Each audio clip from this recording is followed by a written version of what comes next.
Okay, so real talk for a sec. How often do you think you, like, actually pick up your phone every day? Seriously, just take a guess. I don't even want to know. We're about to dive deep into those phone habits, and, well, let's just say the stats are a little mind-blowing. Oh, I I bet. recently came across this YouTube video summarizing Catherine Price's book, How to Break Up with Your Phone. Okay, yeah. And it's full of these, like, crazy eye-opening stats. Oh, I'm sure. Like what? Well, get this. The average American checks their phone, like, 47 times every single day. Uh, And for those 18 to 24 crowd, oh gosh, even worse, I bet. yeah, a whopping 82 times. Oh, We're talking 28 hours a week glued to those screens, which is basically like, a part-time job. that's wild. It's true. It's true. It's kind of terrifying when you actually stop and think about it, right? Yeah, it is. So today, we're on a mission. We're going to get to the bottom of this phone addiction thing, figure out what it's doing to us, our brains, our bodies, and most importantly, how to, maybe break up with our phones a little bit.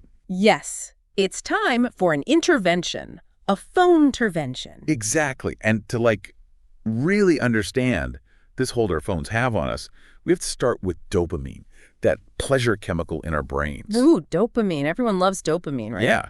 So we all know dopamine makes us feel good, but how does that actually, like, tie into our phone habits? Well, think of it this way. Every time you get a notification, a like, a message, anything really, it triggers a little rush of dopamine, specifically in a part of our brain called the nucleus accumbens. The one. Nucleus accumbens. It's like the brain's pleasure center. Interesting. And the more we get those dopamine hits, the more our brains crave it. It's like a feedback loop of, ooh, that felt good, give me more. So it's like a reward system, Yeah. but instead of a gold star, we get a hit of dopamine. Exactly. And here's the thing. This isn't just some, random quirk of our brains. Social media companies, they're actively exploiting this. Oh, for real? Oh, yeah. Think about it. These platforms, they're designed with these crazy, sophisticated algorithms. They learn our patterns. They know what's going to trigger those dopamine surges. And then, bam, they feed us exactly that just to keep us scrolling. So it's like designed to keep us hooked. Oh, absolutely. It's like fishing, but for our attention. That's a great analogy. Right. And remember Ramsey Brown? Oh, yeah, the Dopamine Labs founder. Didn't he, like, design algorithms that specifically trigger those dopamine rushes in users? It's kind of scary to think about someone actually, like, intentionally creating these addictive loops. Yeah, it is. That definitely raises some ethical questions. But beyond that whole dopamine trap, there's another thing at play here, which is that our brains are actually just wired for distraction. Ugh, tell me about it. Like, how many times have you walked into a room and completely forgotten why? Oh, all the time. It's like our default setting. Right. So if we're so naturally prone to distraction, how do we ever manage to focus on anything? Well, that's where our prefrontal cortex comes in. It's like the executive control center of our brains, and let me tell you, it has to work hard. To, like, keep us from getting completely derailed. Exactly. It's got to build this firewall against all those distractions that are constantly bombarding us. It's constantly deciding, okay, this is important, let it through, ignore that, block this. It's a tough job. Wow, that's fascinating. But, okay, think about it. Trying to focus when you're reading a physical book, maybe there's some noise outside, that's one thing. But our phones, it's like a constant stream of internal distraction. Oh, yeah, it's nonstop. Notifications, messages, news updates, all fighting for space in your poor prefrontal cortex. Yeah, no wonder we're all so fried. And all those distractions, they could actually really mess with our memory too, right? Oh, big time. And it's not just a getting older thing, though that does play a role. But those constant distractions from our phones, they can impact both our short-term and long-term memory. Wait, really? I thought memory problems were more of a, senior moment kind of thing. While age definitely plays a role, it's not the whole story. Think of it this way. Memory isn't just one big storage unit. There are different stages involved. Okay, so break it down for me. What's actually happening in our brains when we try to remember something? Okay, so imagine your short-term memory is like a notepad. You jot down quick notes, but the page is constantly being erased and rewritten. Okay, I'm with you. Now, that information, it needs to be transferred to your long-term memory for, like, permanent storage. Think of it like a filing cabinet. But if your notepad is constantly being bombarded with distractions from your phone... It's like, wait, what was I just doing? Exactly. It's hard for that info to make it to the filing cabinet. It just gets lost in the chaos. So all those times I feel like I'm, like, forgetting things I just learned. or that I'm losing track of time. It could be my phone just interrupting my brain's filing system. Bingo. Yeah, And it makes you wonder, what's the long-term effect of all this? Like, what happens to our cognitive abilities after years of this constant bombardment? it's a little scary to think about. Yeah, a little bit. And it's not just memory that suffers. Our sleep takes a hit too, right? Those blue lights from our phones, they're not doing us any favors. Oh man, those blue lights, they're like little sleep saboteurs messing with our melatonin production. Melatonin? Yeah, the hormone that regulates our sleep cycle. Oh, right, right. So even if I'm just scrolling through my phone in bed before sleep, it's like sending mixed signals to my brain. Exactly. That blue light's basically screaming, hey, it's daytime, even though you're trying to wind down. No wonder I could never fall asleep. I had no idea the blue light was actually messing with my hormones. Yep. It's a sneaky little culprit. Okay, so our phones are kind of wreaking havoc on our brains and bodies. But before we all spiral into a tech-induced panic attack, let's shift gears and talk about solutions. I mean, breaking up with your phone doesn't have to be like a traumatic experience, right? No, absolutely not. We're not talking about ditching technology altogether. Right, right. It's more about like taking a step back, evaluating those habits. Exactly. It's about reclaiming your time and your attention, taking back control. Instead of letting our phones control us. But, okay, where do we even begin? Like, all this stuff we've been talking about, the dopamine, the distractions, the sleep issues, it's a lot. It feels overwhelming. You're right, it can be. But the first step is actually pretty simple. You got to clarify your motivations. That motivation? Yeah, like ask yourself, what do I want to gain by using my phone less? So instead of thinking, I should be on my phone less, it's more about what will I actually gain by using my phone less? That does feel more motivating. Right. It's about focusing on the positive, not just the negative. I like that. So once you figure out that why, what's next? How do you actually start breaking those bad habits? Well, one helpful tool is a phone tracking app, like moment or off time. Yeah. They can really give you a clear picture of your phone use. You'll see exactly how much time you're spending on different apps and things. So it's like shining a light on those like unconscious habits. Because I think most of us, we underestimate how much time we're actually on our phones. Yeah, big time. It's kind of shocking when you see the numbers, right? But once you have that awareness, then you can start setting some realistic goals. And remember, you don't have to go cold turkey. Oh, good. Small steps, right? Exactly. Small, achievable changes. Like what kind of changes are we talking about? Well, maybe you set a specific time each day where you just put your phone away completely. Okay, yeah, that's doable. Or you create phone-free zones in your house, like the bedroom or the dinner table. Oh, I love that. Boundaries for our phones. Exactly. And let's be real, social media, that's probably the biggest time suck, right? Oh, yeah, for sure. So what do we do about that? Should we just delete all our accounts? Well, that works for some people, but it I'm- doesn't have to be all or nothing. Right. You can set time limits on certain apps or use website blockers on your computer. So, like, still be a part of the online world, but without it taking over my entire life. Exactly. You can always reactivate accounts later or check them on a browser every now and then. It's about reducing that constant pull. I like that. So instead of scrolling mindlessly, we could use that time to actually, like, reconnect with real-life things, hobbies, activities. Exactly. What are some things you enjoyed doing before social media took over? Good question. Well, I used to love reading, being outdoors, just hanging out with friends without constantly checking my phone. There you go. You can reclaim those passions. Think of it as rediscovering what truly brings you joy. That's a great way to look at it. It's not about deprivation. It's about rediscovering. Exactly. And I think one of the biggest challenges when it comes to reducing phone use is that fear of missing out, that FOMO. Oh, FOMO is real. It is. Right. And social media doesn't help. All those carefully curated highlight reels, they don't tell the whole story. So maybe everyone isn't actually having as much fun as they seem. Exactly. Instead of focusing on what you're missing online, try focusing on the benefits of being disconnected. The peace of mind, the deeper connections with those around you, the joy of actually being present in the moment. Okay, that's a good point. It's like a perspective shift. It is. And to combat that FOMO, make a plan for how you'll spend the time you would have spent on your phone. Like actually scheduling activities. Exactly. Connect with loved ones or just give yourself some downtime for relaxation and reflection. I like that, being intentional with my time instead of letting it slip away in a scroll fest. Exactly. And Catherine Price, she actually outlines this whole 30-day plan in her book for people who are ready to really break up with their phones. Well, yeah, I read about that. It's a step-by-step guide to help you shift those habits and create a healthier relationship. So walk me through it. What does it involve? Well, it starts with tracking your phone use just to get a sense of where you're at. Then it goes into establishing those phone-free zones, practicing mindfulness, and even, get this, taking a full weekend-long break from your device. A full weekend.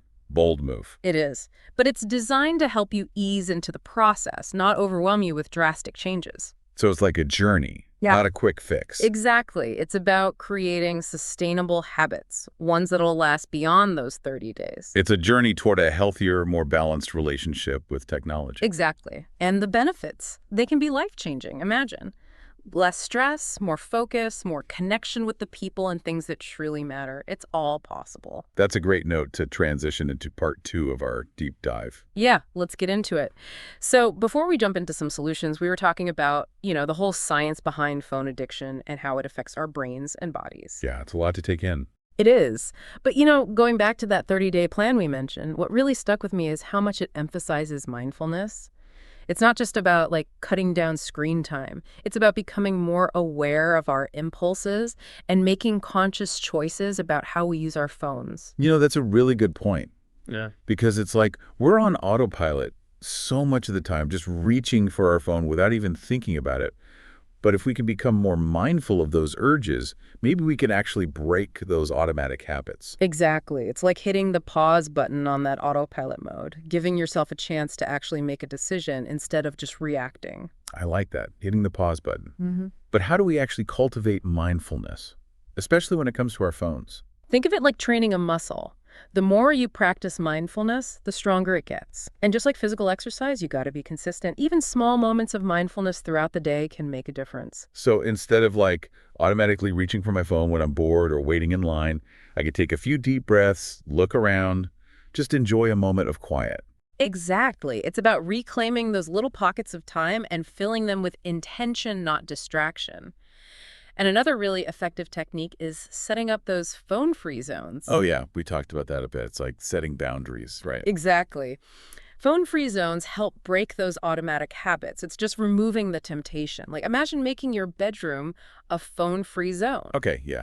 No more late night scrolling. Give your brain a chance to actually wind down before sleep. Exactly. And think about how much better your sleep would be. And bedrooms aren't the only place where phone-free zones can be helpful.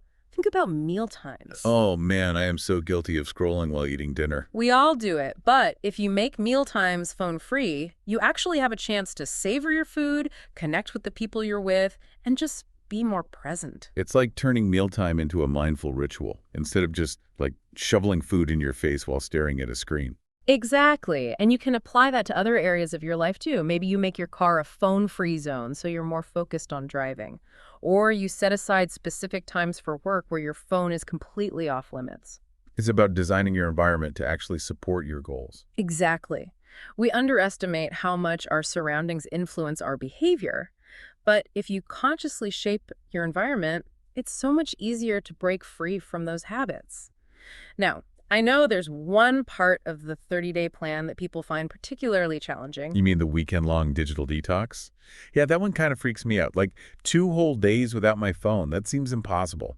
It definitely sounds daunting, but it can be incredibly revealing. It's a chance to experience life without that constant digital tether. So it's about more than just disconnecting from our phones. It's about reconnecting with ourselves and the world around us. Exactly.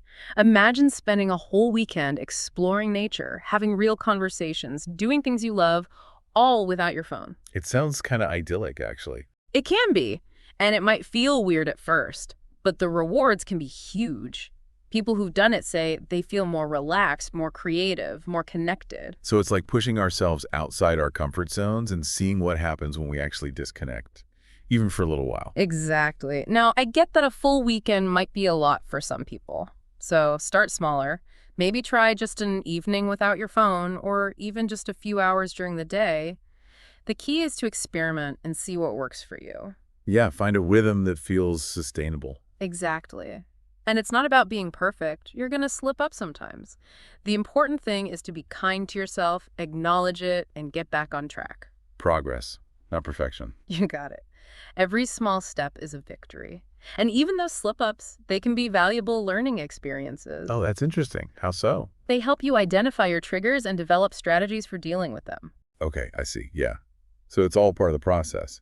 But how do we make those changes stick in the long run? Like, it's one thing to do a 30-day challenge, but then what? How do we not just fall right back into our old habits? That's the million-dollar question, isn't it? The key is to integrate these new habits into your daily life in a way that feels sustainable. It's not about deprivation.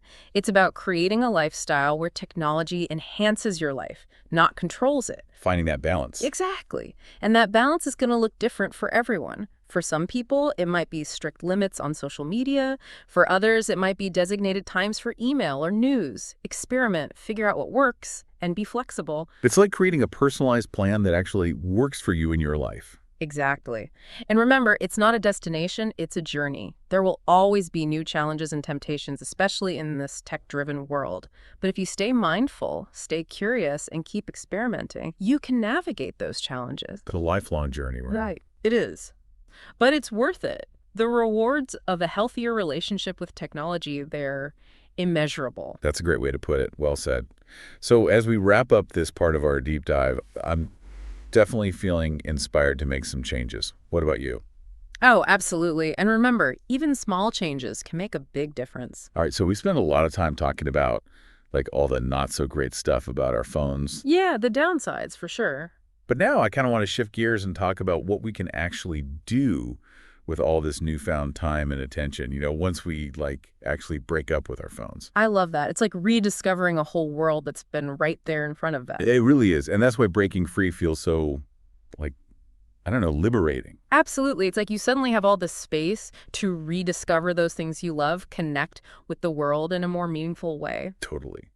So let's get into some practical ideas, like how do we fill all that time and attention? What are some things you recommend to people who are like trying to reconnect with themselves and the world? I always come back to this one, but spending time in nature is just, it's amazing. Oh, yeah. Like just go for a walk. Yeah. A walk in the park, a hike in the woods, even just sitting under a tree. Nature has this incredible ability to calm our minds. I totally get that. Yeah. It's like grounding, connects you to something bigger. Is there like actual science behind that? Or is it just a feel-good thing? Oh, there's definitely science. Studies have shown that spending time in nature can lower stress hormones, reduce blood pressure, improve mood, and even boost creativity. Wow, seriously. It's like the ultimate antidote to all that digital overload. Yeah. And speaking of antidotes, what about hobbies and creative stuff? I feel like a lot of us have things we used to love that we just don't do anymore. It's true, and it's such a shame because doing those things that light us up creatively is so important. Totally agree. So what are some things people can try? Oh, anything. Painting, playing music, writing, gardening, woodworking, learning a language, the list goes on. And the best part is, you don't have to be good at it. It's about the joy of exploring. You mentioned something earlier that I wanted to go back to about how when we're always on our phones, it's like we've outsourced our happiness. It's so easy to fall into that trap, especially now with all these messages telling us we need this gadget or that app to be happy. It's like, buy this and you'll finally be happy. Exactly. But true happiness, it comes from within, not from stuff. So it's about finding contentment and gratitude for what we already have, Yeah. not chasing those distractions our phones offer. Exactly. And breaking up with our phones can really help with that. By disconnecting from all that noise and reconnecting with ourselves and the world, we can find joy in the simple things. It's like creating a life that's more aligned with what actually matters. And that brings me to another thing I wanted to touch on, which is human connection. I think it's easy to neglect our relationships when we're glued to our phones. Absolutely. How many times have you been out with friends and everyone's just staring at their screens? Oh, all the time. It's like we've forgotten how to actually talk to each other. We've gotten so used to having that phone as a crutch. Yeah, it's sad. But breaking up with our phones, it can create space for those deeper interactions, right? Absolutely. You're more present, you listen more deeply, you actually connect. Humans need connection. It's essential. Exactly. And it's not just about the people we already know. Breaking free from our phones can open us up to new connections and experiences too. That's true. We're more likely to, I don't know, strike up a conversation with someone new. Or join a club, volunteer. Without that phone as a barrier, who knows what amazing opportunities might come up. This has been such a great conversation. We've not only talked about all the ways our phones are messing with us, but we've also explored how to, actually build a healthier relationship with technology. It's not about demonizing our devices. It's about using them more intentionally. Couldn't have said it better myself. We have the power to make this shift. It starts with a choice to put down the phone and engage with the world in a more meaningful way. Absolutely. So as we wrap up this deep dive, I want to leave you with this. What's one small change you can make today to start reclaiming your time and attention from your phone? Maybe it's trying one of those mindfulness techniques, creating a phone-free zone, picking up a hobby you haven't done in a while. Every step, no matter how small, makes a difference. It really does. And we'd love to hear your thoughts and experiences. Until next time, stay curious, stay mindful, and keep exploring.